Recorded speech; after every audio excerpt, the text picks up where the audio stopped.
Murisei kwese kwamuri yeZimbabwe. Zita rangu ndinonzi Uncle Saint samazuva ese.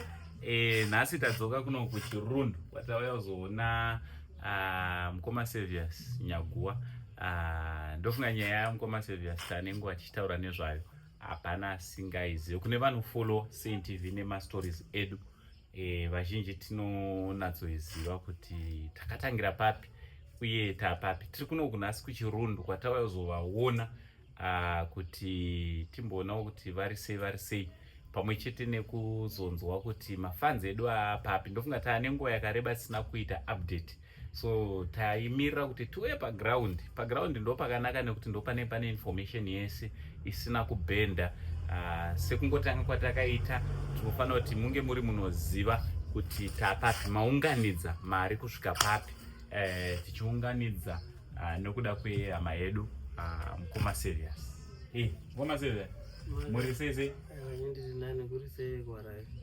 Kuharare tinopfuura neko kazhinji kuri nani, isu tinokwira nekudzika.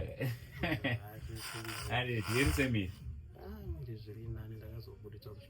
makabuditswa kuchipatara? Tabuditswa kuchipatara, vatotibata toenda kureview kamwe chete. Alright. Saka patikuenda futi next Thursday. Alright. Tikuenda futi kureview. Thursday inoteera iwe? Thursday kuteera iwe. Alright, but imi miri iri sei manje, muri kunzwa sei? Pamapeni aanani zvavo.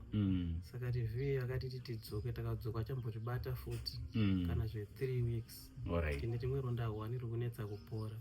Saka vakati makadzoka apa Mukoma tomuendesa kutheatre, undiita futi grafting. Alright. Tine rimwe ronda kuramba kuita sei kupora. Kuzoita operation iye yebuda urwa iye. Apa yava nani.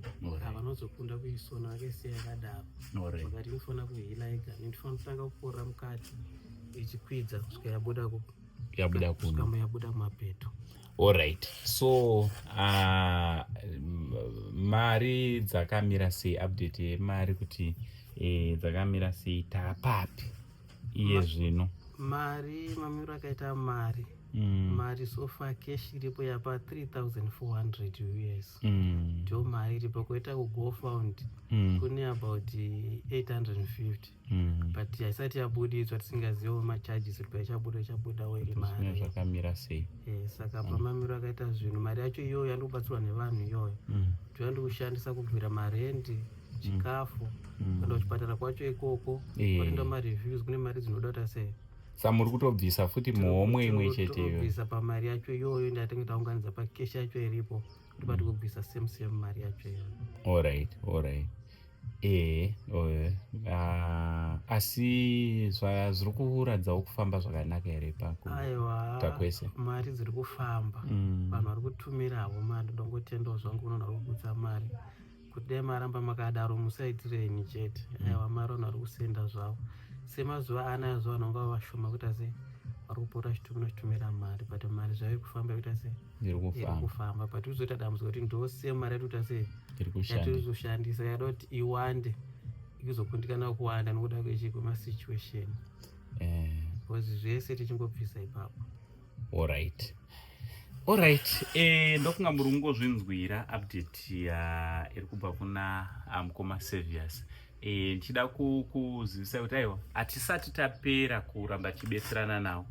Iye zvino nemari iripo ndiwo homwe imwe chete iri kushanda. So zvichazonosvika kuti pavachazonge vakukwanisa kuenda kuoperation, mari inogona kushota zvakare.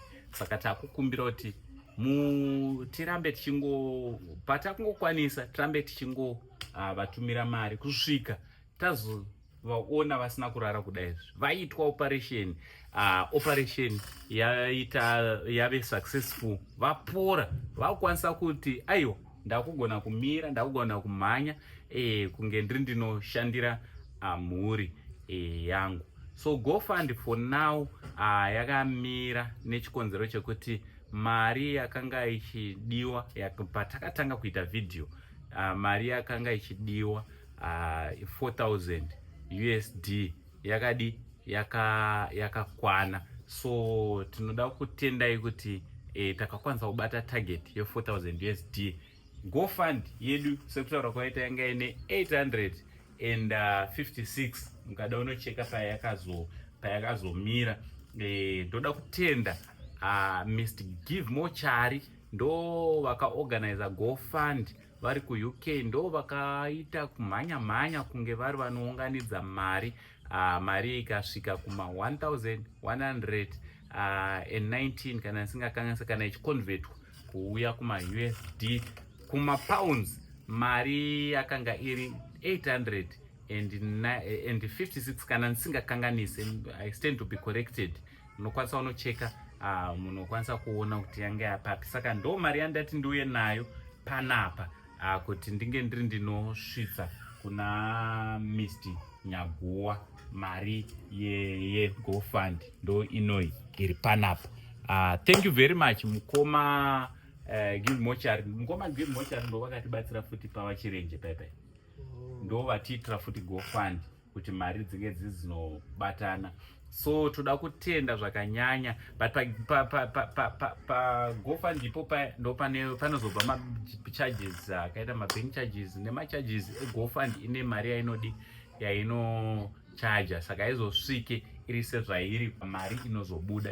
Language dzacho ndo vanodzizwisisa, but mari yedu cash kusanganisa 3.4 nemari yavepo yadarika zvishoma 4000 nemari dzimwe dziri kuramba dzichitumirwa.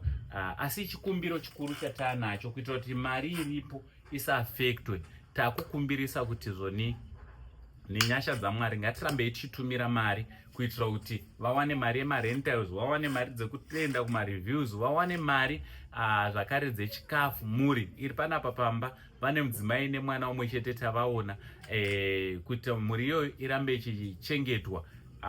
Baba zvavakarara kudai zvakutoda kuti isusu tinge tiri tinomira navo kuti basa riri panapa ringe riri rinoenda mberi. Mwari wekudenga vakuite zvakanyaka. Ndichida kutenda zvakare Boss T necontribution yavaitawo kuti aiwa Angosei pamuri kuenda vane mari yavakatipa yekuti ndofunga makaona live yachona nditi kuti mufambewo muwanewo fuel, muwanewo zvamunonoita. Toda kuvatenda ndo zvakare patakauya nezoti asvikakwavira ndo mari imwe chete yatakawanawo pekurara, ndo mari yatiri kuwanawo chikafu nekuwedzerawo fuel dzedze kuZimbabwe. Ndofunga muri kuziva fuel yedu iri kudhura zvakanyanya. Toda kungoti ngovatendawo veGreen Gate nekutisapota on this journey. Baba toda kutenda hama idzi. Aiwa, ndinoda kutenda kune wese vakabatsira nevese vari kutaura. Vanhu ndinoda kutenda mari zvisuwa yasvika ndo yandakabata. Aiwa, ndinotenda zvikuru. Zvakare nevacharamba vachibatsira madetails, pane madetails aripo akanzi Beni Nyaguwa ndo baba vaMukoma Saviors vakavazvara vakavabara. So ndo vari kumira navo kunyangwe panapa, ndo vari kuvatarira, ndo zvakare vatinogona kuti titumire mari kana kutumira muzita ravo Mukoma Saviors Nyaguwa. Mazita madetails ndo ari pascreen now kuti varambe vachibatsirika kusvika patichazodzoka tichivaona zvakare vachitaura kuti zvoni aiwa ndanaya ndapora. Mukoma, wish you all the best, wish you a speedy recovery. Aiwa, totenda Mwari.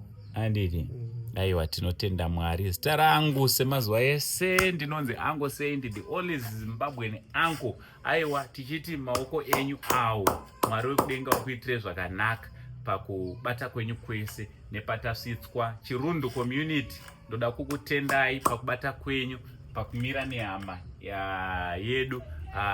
Ndoda kutenda munhu wese ane kumira kwaari kuita achisapota Mukoma Saviors. Mwari wekudenga wakuitire zvakanaka. Ngatipfuurire mberi nekuvasapota kuti vawane kudya, vawane kubhadhara marentals pamba pavari vanotoloja, vawane zvipi nezvipi zvingadiwa, mari dzekuzovatakura vachienda kureview nekudzoka vachidaro. Thursday vari kutoenda kureview. Saka tiri kutokumbira kuti kuitira kuti tisabate homwe yedu iripo, ngatirambe chingowasapota. Mukoma, regai ndichikusiya mumbotizorore. Aiwa, maita basa. Thank you very much. Ndinotenda Mwari. All right, for now tichiti much love and God bless you all.